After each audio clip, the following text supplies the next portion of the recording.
انسان باید لوړ همت انسان وي. څوک وي؟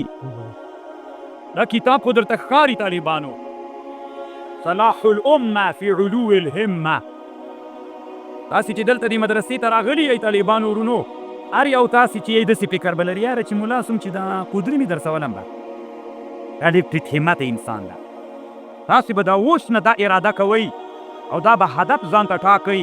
چې انشاءالله د خپل عصر د ټولو فقهي مسایلو استنباط به کوم او د دې مسایلو حل به کوم. د خپل عصر قاضي خان و برهان الدین مرغیناني هدایې غوندې ته نسې کېدلی. کښېنه کور دې ګډ ته ولې نسم کېدلی؟ هم یو انسان و الله رالیږلي، وحی خو نه و پرې نازله سوي. نبي صلی الله علیه وسلم وایي د ما امت نه ده معلوم، داسې ده لکه باران غوندې چې د باران اول کې خیر وي که اخر کې خیر. زما امت هم داسې ده، کله کله په متأخره زمانه کې الله داسې علما را پیدا کړي چې متقدمه کېنه.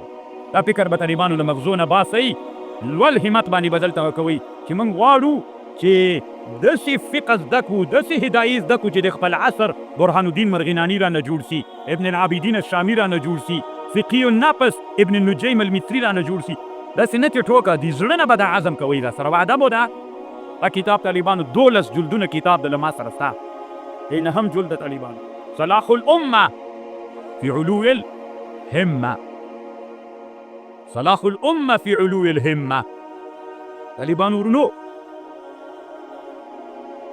خبرې داسې دي، علما وی کله چې ته په دنیا کې ژوند کوې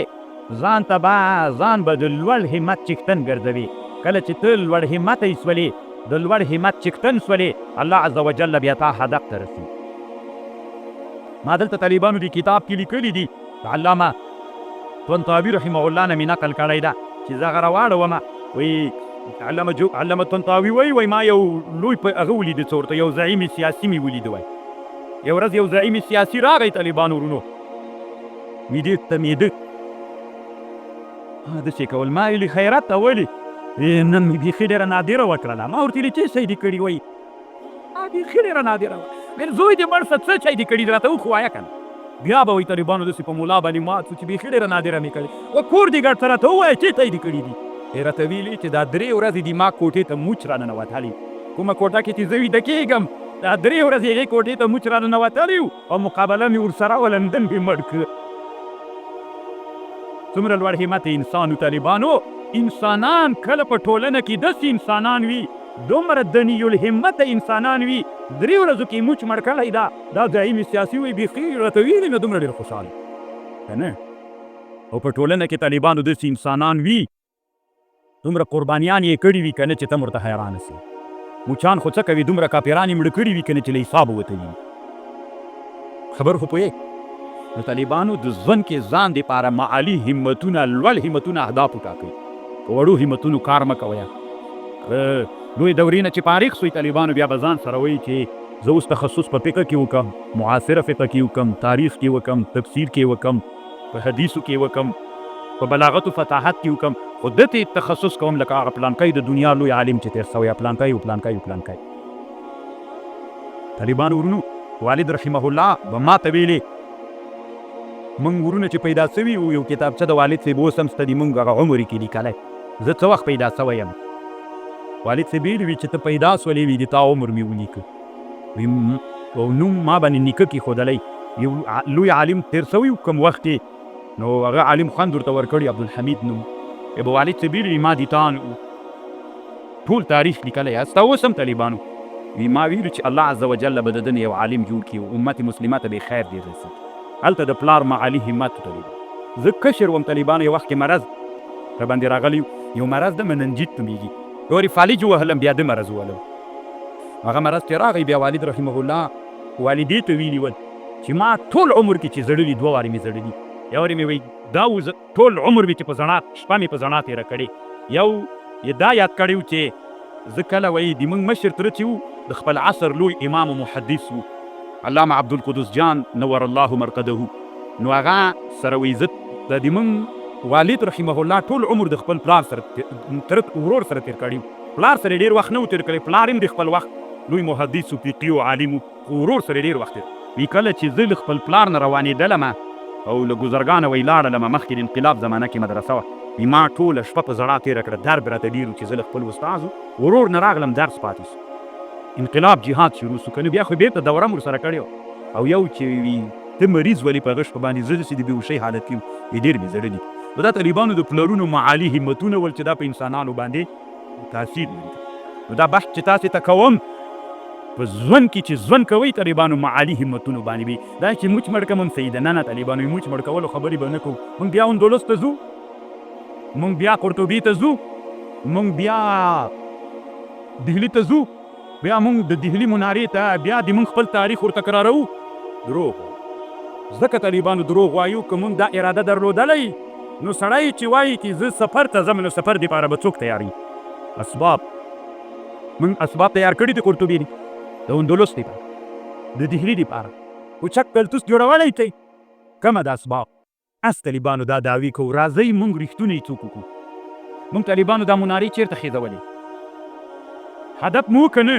له هراته مې راوړې طالبانو هلته مو خېځولې نو چې کله موږ دا اراده وله چې زه دا مناره څوک کوم نو خو باید ما همداسې څوک اوس په دې لټه کې وم چې همداسې څوک پیدا کړم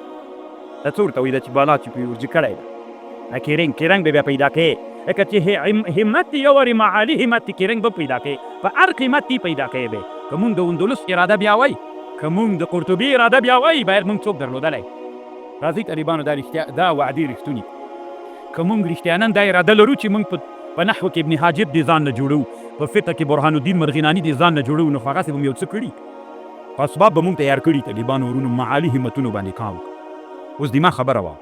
او دا همتونه نه دي طالبانو دا قصدونه دا ډېر تاثیر لري په ټولنه او په ژوند کې زه یو مثال درصاحب اطباو ډاکټران وایي طالبانو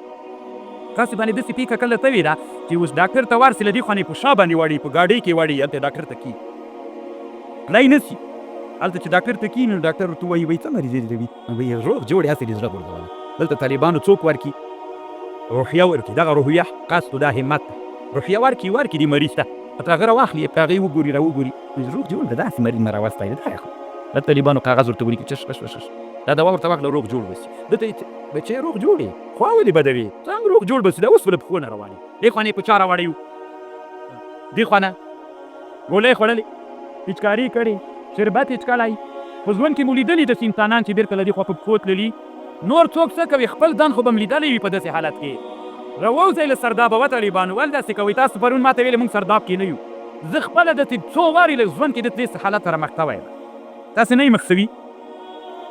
خو چې نه یې مخ شوي طالبانو معلومیږي چې سرداب کې بیخي له چین هم نه خبره یې دا طالبانو چې خبرې دې ورته وکړې ډېر انسانان طالبان تاسې ډاکټرانو سره کښېنئ همداسې معلومات ورته له دې خوا نه په پښو روان شي نو دا چا ښه کړو دې خوا نه خو نه سو راتللی چا ښه کړو هغه روحیې هغه همت نو دې ته له دې خوا څوک لاړه روح لایف نیمایي مؤثر ټیپ څه وایي طالبانو ټیپ نیمایي مؤثر د انسان نه د مرض ویستلو دوا ده نیمایي مؤثر څوک ده دا روحیه ده زه به یو ښه مثال درته یم تلویزیونونه نه دي طالبانو کله کله ما نه غوښتنه کوي موږ سره مرکه وکړو دا د کافر زمن خپلې خبرې کوي ده چې څه ورته وایي هغه نه ده سره ما صرف علمي مسلو بحث وکړي چې زه درته اوس ګور افغانستان کې داسې چې افغانستان کې بیخي ډاکټر نشته ډاکټران به ټول پاکستان ته به ځي که نه دا روحیه د دې ټولو مریضانو دا روحیه چا ویستلې موږ افغانانو خپله ویستلې که موږ افغانان د خپلو مریضانو ته دا روحیه ورکړو چې له خپلو ډاکټرانو سره څنګه کېږي قسم په الله باندې نه به په تورخم نه د افغانستان په نورو سرحدونو باندې بیا دومره راشي دا رس چا جوړ کړی علم نشته طالبانو دلته دا روحیه له انسانانو نه ویستل سوي چې دې سره نه جوړېږي تاسې راځئ همدغو ته اوس تاسې طالبانو یو سړی دلته نوي تعویضونه یې شروع کړل ټول خلک وایي یاره هغه جوړ سو دغه جوړ سو هغه طالبانو روحیه ورکړي خلکو ته دا قصد و همت یې په ده جوړ کړي بس ټول خلک سره جوړېږي ټیپ څه وایي طالبانو علم ټیپ نیمایي مؤثر دوا د نیمایي مؤثر څوک روحیه نو طالبانو ورونو تاسې چې علمي میدان ته رادانګ به ډېر کار به څوک کوئ معالي همتونه به ساتئ لوړ همت انسانان به د ځان نه جوړوئ نه موبایل نه وای بیا مې یو بله خبر کوله یو دقیقه یې بند کړم خبر مې کوی شولې همتونه به باید څوک وي که وزیر ته وردې څوک به وردې معالي همت چې حق در نه غواړم که پیسو ته ده زه چې اوس وردم پیسو ته وردم طالبانو که حق ترې غواړم د ملت لپاره که پیسې ترې غواړم بیا نو ذلت ته بیا د ذلت په ځبه او که څوک ترې غواړم حق ترې غواړم بیا د حق په ژبه ورسم حق څوک ده ذلیل ده که حق ده حق په ژبه بیا دی وایي نو همتونه مو طالبانو عالي کوي که حق مو غوښته په حق غوښتلو کې همتونه عالي کوي ته دې مه کوئ چې ووځه داسې به خیزونه به واقع که نه قسم د تاسې په ژوند کې تجربه کوي چې چاته وردې چې داسې وردې که نه چې درته ووځه و حق مې در باندې دی ولې مې نه پرېږدې ته وزیر سوی والي سوی د څه دپاره و دې ما حق باوري دې ما خبر باوري همداسې لکه زمری د شپې باندې ورننه زه ته بیا ګوره چې دی څنګه درته دې خواته دې خواته کېږي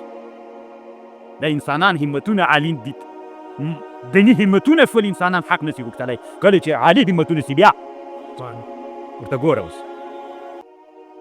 امام غزالي رحمه الله یو کتاب جوړ کړی سیر العالمین نومیږي په دې کتاب کې طالبانو امام غزالي رحمه الله امام غزالي رحمه الله په دې کتاب کې لیکلي دي وایي محمود غزنوي رحمه الله هغه ته خط ولیکه یو قاصد ته یې ویلي وي ته هند ته لاړ سه هلته د هند د باچا نه پوښتنه وکړه چې تاسې عمرونه ډېر دي او د موږ عمرونه د مسلمانانو لږ دي دا ولې نو هغوی ورته ویلې صحیح ده باچا چې قاصد له غزني نه روان سو هند ته لاړ چې هلته ورغی نو باچا ته یې ویلي وایي دی تاسې عمرونه ولې څوک دي او د موږ دا ولې نو ده ورته ویلې دی بادشاه ورته ویلې یوه غاټه ونه وه بیا دا ونه یې ورې چپاکه بیا یې څنګه کړو بیا جواب نو دا قاصد چې راغی بېرته راووت ویلې چې زه ما له ونې سره څه کار ده چې زه ونه چپه کوم ونه به خپل کار کوي زه ونې څه چپه کوم که نه همت یې دا و چې ونې سره دې ما څه کار ده موږ قرطبه نیسو که یې نه نیسو نه یې نیسو زه ونه څه کومه اړیکه ورته اوس ورته ګوره چې ونه څوک چپه کوي و دا سړی راغی څه کېناست ځان سره ویلي چې ولا چې که ونه چپه نه کړې بیا خو جواب نه درکوي چې جواب در نه کړي چې محمود غزنوي ته ورشي نه خو دې بېعزته کوي ما ته جواب راوړلی جواب نه سپي طالبانو دا همت یې لږ لږ راعالي سو چې بیا زه لکه که چپه یې نه یو وارې وایي چپه کوم بیا وایي نه چپه کوم بیا یې چپه کوم بیا نه اخر ناسته ځان سره په دې فکر سو باید دا ونه ځکه یې چپه کړم که چپه یې نه کړم خو جواب تر دې تړلی دی نو چې جواب ور نه وړم نو ما ته پیسې مې درکړي خرچه مې درکړه د طالبانو همت چاته را عالي سو زه دا ونه زه قرطبه زه غزه ازادوم طالبان د جذبې ډېرې مه کوئ ښه شر رسول شروع کړي غزې ته ور روان یم ورغلم هېڅ شي به لا کوو غزې ته چې ته ورتللی 4 کلو کې به دې اوس شی جوړ کړي ته غزې ته ورتلی نه چې نه غزه کې انسانان کم دي ته غزې ته شی جوړ کړه یو شی ده چې کاپیران لري چې تیارې ضد د بات یا موږ جوړوی تیار ترتیب برابر ده پیسې دي کاروبار ده انسانان راوله تربیه یې که کېدلی شي خو ته وایي زه غزې ته ورځم هېڅ شي هم نسې کولی ځکه که تا کولی حتمي کار باندې کار وکړه که نه هغه ویلي وایي زه ونه چپه کوم همدا یې 100 په 100 کې عزم سو عزم یې ټیټ و رمعالي سو رمعالي سو چپه کوم یې کېنه اوس په دې فکر کې ده 100 په 100 کې ټوله توجه چاته ده خو داسې وایي ځان سره په اره یې چپه کړم په تبر یې فارمیکا ترې تاو کړم مثلا هغه زمانه کې خو ونه خو ته یې پاس کړم شی پې وکړم چې دا ونه چپه کړم په دې فکر د ځان سره خو ټول همت و قصد یې چاته کړ طالبانو یو دم دراز اواز خلکو منډې را منډې کړلې څه چل ده څه چل ده همغه غټه ونه ده هره چپه سوي دی چې ورغی طالبانو ونه چپه سوي چا چپه کړه همت ما ته تاسې جواب راکوئ چا چپه کړه قصد و همتونو چپه کړې کله امریکایي اشغال کې افغانستان ته راغی طالبانو بې همت انسانانو ویلي وي ما ته نه غرب الجی بې جی چې امریکایان په ټول تاریخ کې له وطنه نه دي وتلي خو معالي انسانانو د هغې مقابله وکړه او ډېره سخته مقابله وه طالبانو د ډېرو انسانانو همتونه وبیدل سول خو ډېرو انسانانو همتونه عالي ول مات سول امریکایان مات سول خو معالي همتونه راټیټ نه سو اوس هم طالبانو تاسې به نه وایي چې غزه سقوط سو انشاءالله هلته معالي همتونه ستا سقوط نه کوي خبر پوهېږ خو د اسلامي امت ونه چې چپه سوله باچا ته ورغی وایي ونه خو چپه سوله چا چپه کوي ما وایم دا جواب زه وایي لازم محمود غزنوي ته وایم دغه جواب همدا جواب د طالبانو زه تاسې بیا پې باندې فکر وکړئ ته څنګه جواب نو که ژوند کوئ اسلامي امت په همتونو کې څوک سوی دی وایي چې بس ځان ته یې بوشکه جوړه کړم بس دا صحیح همت یې همدومره ده که داسې وایې چې یاره چې داسې یو شنګولی هغه مې درلودلی که نه چې دا تیارې ته مې نیولی او دا شل مې ترجي کړی وی راغورځونې مې وی دا همت چې څو طالبانو بیا دې همت چې دا د 100 په 100 کې همت څو طالبانو بیا کار ته کوي چې داسې سوي دا اوس داسې که دا دې خواته کړې دا دې خواته کړې دا لاین داسې که دا به بېرته داسې که بس تی کار پې کوي که څه کلمې سو کال ته خو دي که بل کال ته خو خامخا جوړ سوی دي بیا تې شنګ کې طالبانو 2000 کیلومتره مزل وکړي خو د مونږ همتونه لا تر اوسه څوک ټیک دي طالبانو مونږ اتې وایو چې مونږ ورځو غزې ته دروغ وایو همو جذبه لږ راغی چې پاته بېرته ټیټ راځئ طالبانو د تل دپاره خپل همتونه عالي کړو چې د تل دپاره سي بیا مونږ په اسبابو باندې کار کوو بیا هغه لارو باندې چې سړی ځي اوس طالبانو سړی چې حج ته ځي چې قصد وکړي عزم وکړي بیا څوک هم پیدا کوي زاد و راحله پیدا کوي نو همتونه به تنګه کوئ معالي همتونه په دې ټولنه کې چې ژوند کوئ د سردا به راوځئ معالي همتونو چښتنان ځانونه جوړ کړئ دا یو طالبانو ورونو وایي د هغه چې و د ذوالقرنین ذوالقرنین وایي وړکی و د قسطنطنیې متحف ته لاړو موزیم نو هلته به موزیم ته خلک راتلل مورې چې د ذوالقرنین خوشي کړه وایي واړه ماشومان به خلکو راوستل چې هلته شیانې کړي چې په یو باندې لاس کېږده ذوالقرنین به چې روان سو په تاند به لاس کړي مور به ډېر په راونیېد چې زه غریبه ښځه څه باندې چاپ کېدل دا نه سکې بیا یې دوه درې وارې خوشي کړه بیا به لاړو هغه ورته ویلې حکیم دلته چې و په دې هغه کې وایي مې کوم دا یې د همت همدا همت به دی هدف ته رسېد ذوالقرنین ټوکو طالبانو یو له څلورو هغه کسانو چې په دنیا واکمن و که نه چا هغه دې ته بوته همت طالبانو لوړ همت انسانان به ګرځېږئ چې بس زه تنه دا هدایه ووایم که نه تنه په دا شی پوه سم شانه د هدایې پلار به م وایم نیکه به یم او مناقشې به م کوم علمي حق دا دین خو تنه د هدایې ملا نه ده هدایې ملا ملا یو مونږ انسان را لېږلي او مونږ تاسې الله انسانان را لېږلي ان اکرمکم عند الله اتقاکم بس چې مونږ تاسې داسې د لوړ همت څښتنان وګرځېږو الله مو د معالي همتونو د وجې نه چاته بیایي خبرې خو دومره ډېرې دي ما درته ویلې 12 جلد کتاب د ټولې نه درته کوم یوه خبر به بل وکړم ابن جوزي او عالم تېر سوی په بغداد کې حنبلي ده به چې کله تقریر کوي 100,000 کسان به تقریر ته ناست ول څومره او هغه زمانه کې خو لاستیکر نه به چې پیپونه به یې تېر کړي بل دی به چې غږېدلې پیپونو کې به رسیار چېرته مجلس ته غږ کړي ابن جوزي بادشاه ته نصیحت کړي طالبانو خان علما خلاصېږي نه طالبانو د علماو که رښتیاني علما یي علما به هر وخت په جنګ په جنجال کې چې اشغال هم جنجال به علما چې اسلامي نظام راسي بیا به هم په جنجال کې دا دې داسې کوو دا دې داسې کوو دا به بیا به هم دی علما دا کار علماو مسؤلیت ډېر دروند د طالبانو ځکه دوی عمرا دي په چا په امیرانو باچانو دی